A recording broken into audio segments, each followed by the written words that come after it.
ముఖ్యమంత్రి జయలలిత పోటీ చేసిన ఆర్కే నగర్ నియోజకవర్గంలో ఏర్పాటు చేసిన కౌంటింగ్ కేంద్రం నుంచి మరిన్ని వివరాలు మా కరెస్పాండెంట్ వసుంధర అందిస్తారు. సెల్లా విల్స్ కాలేజ్ దగ్గర ఏంటంటే ఎన్నికల లెక్కింపు జరిగే ప్రాంతంలో ఉన్నాము.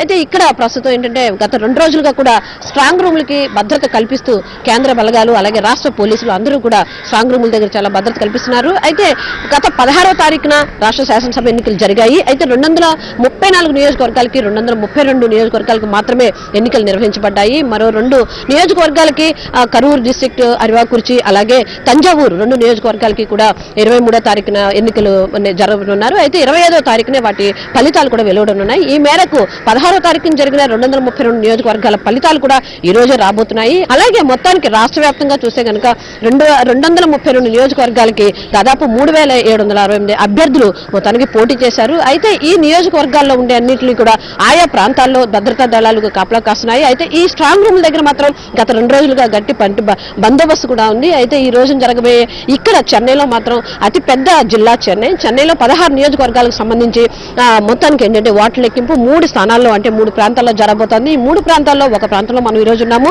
అయితే ఏంటంటే ఒక్కొక్క ప్రాంతంలో అంటే ఒక్కొక్క కాలేజీలో 5 నియోజకవర్గాలు చొప్పున, మరో కాలేజీలో 5, మూడో కాలేజీలో 6, ఈ మొత్తానికి ఏంటంటే 16 నియోజకవర్గాలు ఇక్కడ చేస్తున్నారు. అయితే పోస్టల్ బ్యాలెట్ ఒకవైపు ప్రారంభిస్తున్నాయి, మరోవైపు ఓట్ల లెక్కింపు జరుగుతుంది. అయితే ఈ మేరకు ఏంటంటే ఈసారి ఈవీఎం మిషన్స్ లో ఉంది 18 మంది అభ్యర్థుల పేర్లు మాత్రం నమోదు చేయడం జరిగింది. అయితే మొత్తానికి ఏంటంటే 2 ఈవీఎం మిషన్స్ చొప్పున అక్కడక్కడ ఏంటంటే ప్రతి బూత్స్ లో కూడా మొత్తానికి ఈవీఎం మిషన్స్ 3 నుంచి 6 వరకు కూడా ఏర్పాటు చేయడం జరిగింది. ఈ మేరకు ఎటువంటి సంఘటనలు అంటే అసంభావిత సంఘటనలు జరగకుండా చాలా అక్కడక్కడ చిన్న సంఘటనలతో మొత్తానికి ఎన్నికలు చాలా మామూలుగానే జరిగాయి. అయితే ఈసారి 100% ఎన్నికల్ని జరిపించాలి అని చెప్పి ఎన్నికల కమిషన్ నడుం కట్టింది. అయితే అది కేవలం 73.85% దగ్గర ఆగిపోయింది. పట్టణాల్లో మాత్రమే దాదాపు నగరం కూడా ఎన్నికల శాతం తగ్గింది. అయితే అత్యధికంగా ఓటింగ్ జరిగిన ప్రాంతం ఏదని చెప్పాలంటే సేలము, నామక్కల్ మాత్రమే 85% నమోదు చేయబడింది. అయితే ఈ మేరకు మొత్తానికి 73.85 సగటున జరిగిన ఎన్నికలు ఈ రోజు ఓట్ల లెక్కింపు. అయితే ఈసారి మాత్రం రాజకీయ పార్టీలు